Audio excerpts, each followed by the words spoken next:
السلام علیکم ویورز، امید ہے آپ سب خیریت سے ہوں گے۔ میرے پچھلے ویلاگ میں جیسا کہ میں نے آپ کو بتایا تھا کہ نیکسٹ ویلاگ میں میں قرآن پاک اور احادیث سے 3 مختلف ریفرنس آپ کے سامنے شیئر کروں گا، اور وہ 3 ریفرنسز ایز اے کویسچن ہم ڈسکس کریں گے آپس میں۔ آپ اپنے کومنٹس میں 3 دیے گئے بیسٹ آپشنز میں سے ایک سلیکٹ کریں، اور نیکسٹ ویلاگ میں ہم اس کو مزید آگے بڑھائیں۔ ویورز، ہم سب مسلمان ہیں، ایک اللہ اور اس کی ایک کتاب پر ہمارا ایمان ہے، موت پر ہمارا ایمان ہے، موت کے بعد دی جانے والی زندگی پر بھی ہمارا ایمان ہے۔ قرآن پاک میں مختلف صورتوں کے اندر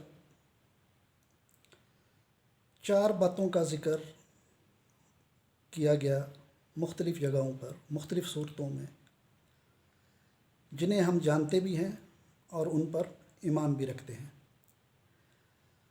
ان میں سے سب سے پہلی بات، سب سے پہلا پوائنٹ نوٹ کیجئے کہ قرآن پاک میں اللہ تعالیٰ نے فرمایا کہ اس دنیا کو میں نے دارالجزا نہیں بنایا، دارالامتحان بنایا ہے، نمبر 1۔ اور اس چیز پر ہم سب کا ایمان بھی ہے۔ نمبر 2، انسان کو اللہ تعالیٰ نے اس دنیا میں چونکہ صرف امتحان کے لیے بھیجا، اور اس کا امتحان پہلے دن سے جب وہ اس دنیا میں آتا ہے شروع ہو جاتا ہے، اور موت کے وقت جب روح اس کی گلے میں حالت نزاع میں ہوتی ہے تو اس کے کان میں کہہ دیا جاتا ہے کہ your examination time is over. اس چیز پر بھی ہم سب کا ایمان ہے۔ قرآن پاک میں بھی اس کا ذکر کیا گیا، احادیث میں بھی ان کا ذکر کیا گیا۔ نمبر 3 پوائنٹ نوٹ کیجئے کہ اللہ تعالیٰ نے اپنی روح کا کچھ حصہ انسان میں منتقل کیا اور اس کو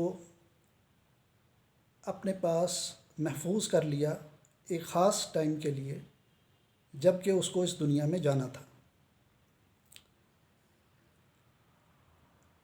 اور جب اس نے اپنی روح میں سے انسان کو بنایا تو اس سے ایک حلف بھی لیا۔ یہ عالم ارواح میں جب انسان کی روحوں کو پیدا کیا گیا تو ان سب سے ایک حلف بھی لیا گیا کہ تم زمین پہ جا کر نیک لوگوں کی اطاعت کرو گے۔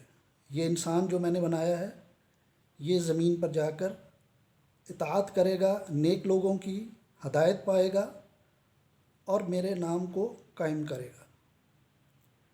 اسی لیے فرشتوں سے انسان کو سجدہ کروایا گیا کہ چونکہ اس انسان نے میرے ساتھ حلف لیا ہے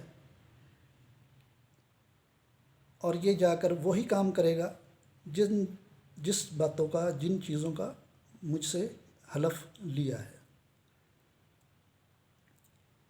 اور پیدائش کے وقت ویورز، سب سے اچھی بات، ایک اضافی عنایت اللہ تعالیٰ نے ہر انسان کو عطا فرمائی کہ اس کے پیدائش کے وقت اس کے دل میں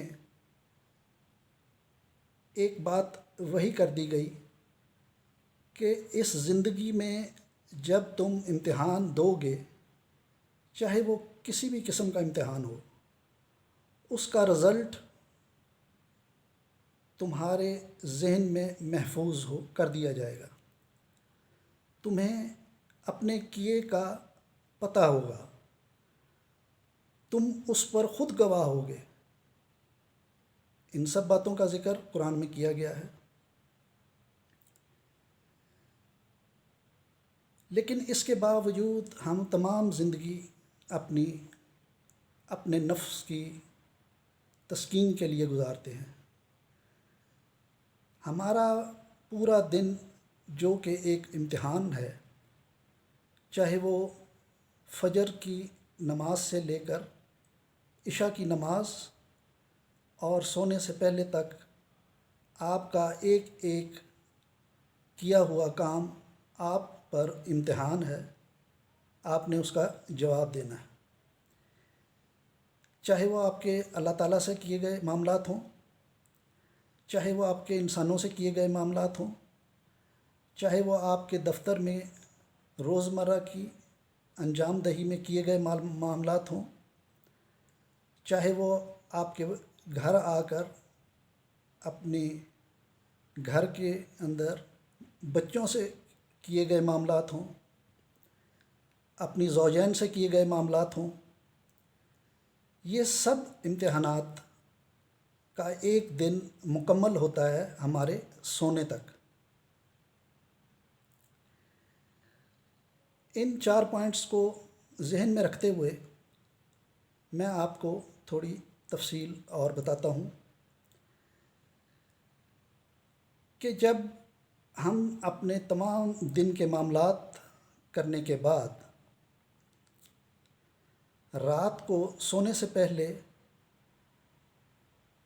ان کو اپنے ذہن میں ریکال کریں،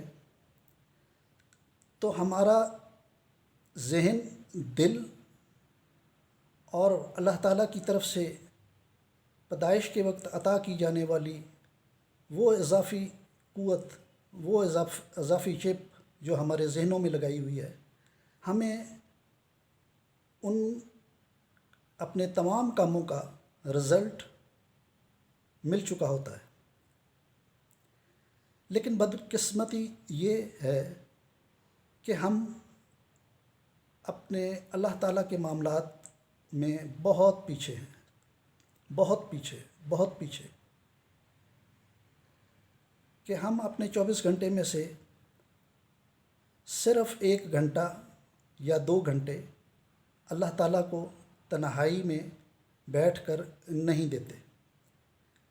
ان میں وہ 5 نمازوں کا ٹائم بھی شامل ہے جو ہم پورے دن میں گزارتے ہیں۔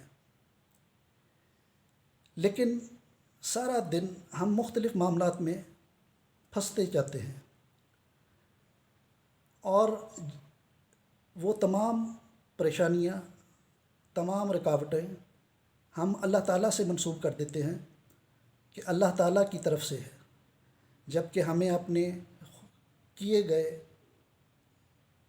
ہر کام کا انجام خود پتہ ہوتا ہے، اور ان کاموں کی وجہ سے ہی ہم پریشانی اور تکلیف میں وقت گزارتے ہیں، اور اس حالت میں پھر فوراً اللہ تعالیٰ کی طرف رجوع کرتے ہیں، حالانکہ ہمیں اپنے ہر کیے گئے برے کام کا پتہ ہوتا ہے۔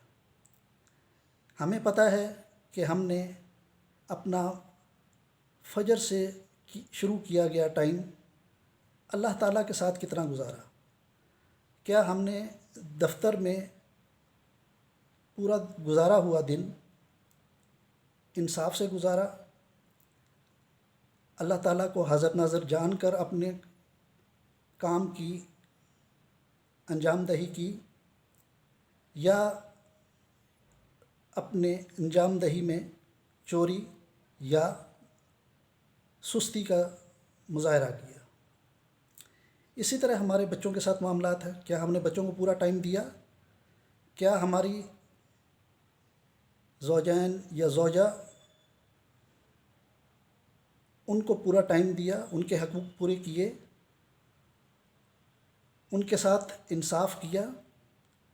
یہ سارے معاملات امتحان کا حصہ ہیں، لیکن جب ہم ان چیزوں میں پھنستے ہیں تو اللہ کی طرف رجوع کرتے ہیں، مختلف پیروں فقیروں کے پاس جاتے ہیں کہ شاید ہم کسی پرابلم میں اللہ تعالیٰ نے ہمیں پھنسایا، جب کہ وہ ہمارے اپنے کیے ہوئے گناہ ہوتے ہیں۔ اب ان تمام باتوں کو ذہن میں رکھتے ہوئے 3 آنسرز جو بیسٹ آنسرز ہیں وہ آپ سے شیئر کرنے لگا ہوں، اور آپ اپنے کومنٹس میں اپنی مرضی سے اس کا بیسٹ آنسر کومنٹ کر سکتے ہیں، جس کو ہم نیکسٹ ویلاگ میں ڈسکس کریں گے۔ پہلا آنسر ہے جی کہ اس ایسی حالت میں جب ہم اپنے کیے گئے گناہوں کو بخشوانے کے لیے اللہ تعالیٰ سے رجوع کرتے ہیں، تو کیا ہم ان 3 باتوں کا اعادہ تو نہیں کر رہے ہوتے؟ نمبر 1، کیا ہم اللہ تعالیٰ کو بیوقوف بنا رہے ہوتے ہیں؟ نمبر 2، کیا ہم خود کو بیوقوف بنا رہے ہوتے ہیں؟ اور نمبر 3 اور آخری، کہ کیا ہم اس لیے اللہ تعالیٰ سے رجوع کرتے ہیں کہ یا میرے پروردگار، اس برے ٹائم کو میں اپنی اگلی زندگی میں نہیں کروں گا، میں توبہ کرتا ہوں اور کوئی معجزہ عطا فرما۔ نمبر 3، ہم اللہ تعالیٰ سے کسی معجزے کی توقع کر رہے ہوتے ہیں۔ امید ہے آپ نے غور سے میرا یہ ویلاگ سنا ہوگا۔ میری تمام بات کو in broader sense, in positive ways اپنے دل میں اتاریے اور اپنا بیسٹ آنسر کومنٹ کیجیے۔